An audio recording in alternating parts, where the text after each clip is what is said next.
roo, ree roo, ree roo, ree roo. Sounds like an ambulance. There was a solid 12 whole minutes of my life where I really thought, you know what? I should be a police officer. I basically came up with 5 reasons why I needed to do that.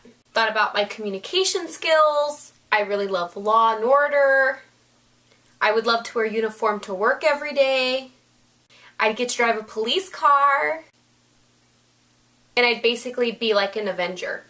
I didn't say I had 5 qualifications, I said I had 5 reasons. So I learned there's like 1,000 steps to be a police officer. You have to take tests, and lie detector tests, and an academy, and you have to jump over walls.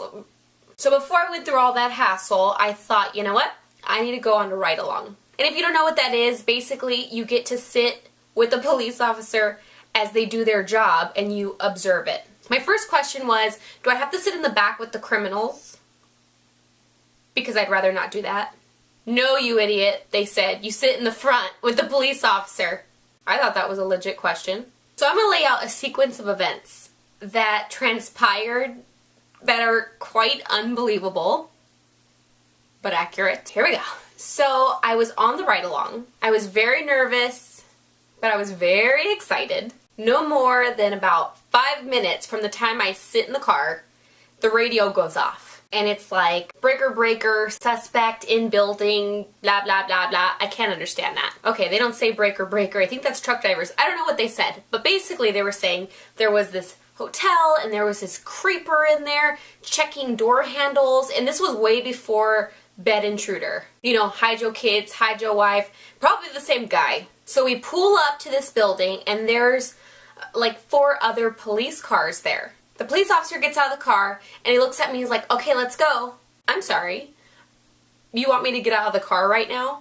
And he's like, well, yeah, you're a ride-along. You should come with me. And I was like, oh, no, don't get it twisted.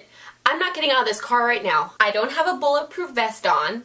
I have nothing that says I'm affiliated with the police right now.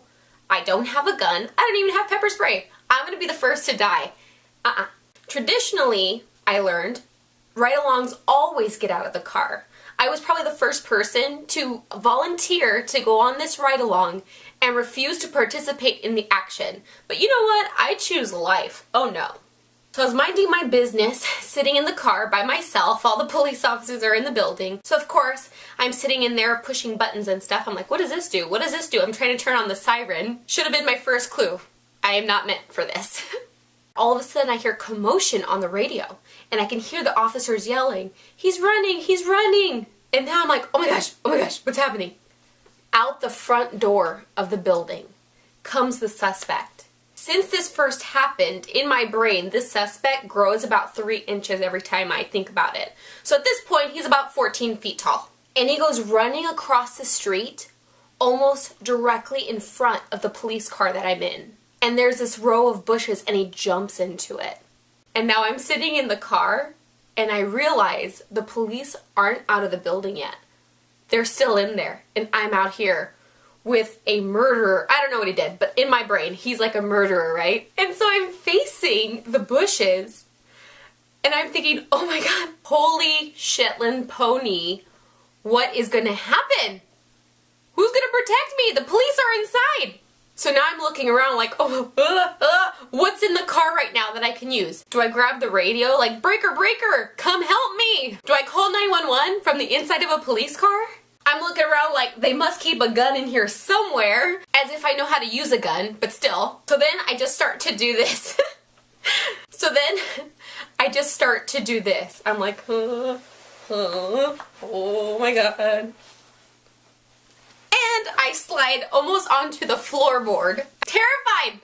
I was terrified! Weird side note, typically when I'm really nervous, I fall asleep. Like narcolepsy, but it's like nerve-calepsy. Because I only really do that when I'm terrified. So many examples, I will make a video about it. Reason number 2, why I shouldn't be a police officer. So I'm sitting in the passenger seat and I'm like, boo-hoo-hoo, I'm gonna die. The police officers finally make their way to the car. He sees that I'm crying And he opens the door, he's like, what's wrong? Through my tears, I basically reenact through charades what just happened. The suspect came running out the building and he jumped into the bushes. So they all go over there and they point their guns and they're like, come out, pew pew pew. Okay, they didn't shoot him, but he comes out with his hands up, just like in Law & Order. It was so exciting. And that basically makes me a hero. Well, at least I felt like a hero. So then I'm thinking like, ooh, are they gonna name a day after me? Can I choose which day? No. Nope, nope, nope, not even a sticker. I got nothing. Reason number 3, I shouldn't be a police officer because it's a pretty thankless job. And you know what? I like a thank you every now and then. Looking back, I have no clue why I'd want to be a police officer, considering at the time I had out of control anxiety, so I had panic attacks all the time. I was afraid of my shadow. My nickname could have been Oscar Mayer because I was a total weenie. So why I thought I could do it, you know, I don't know. Alright friends, that's my video. I'll be making them every Tuesday. And I'm so excited. So if you like these story videos, make sure you give it a thumbs up and leave a comment below. Make sure to subscribe to my channel and I'll see you next time. Bye!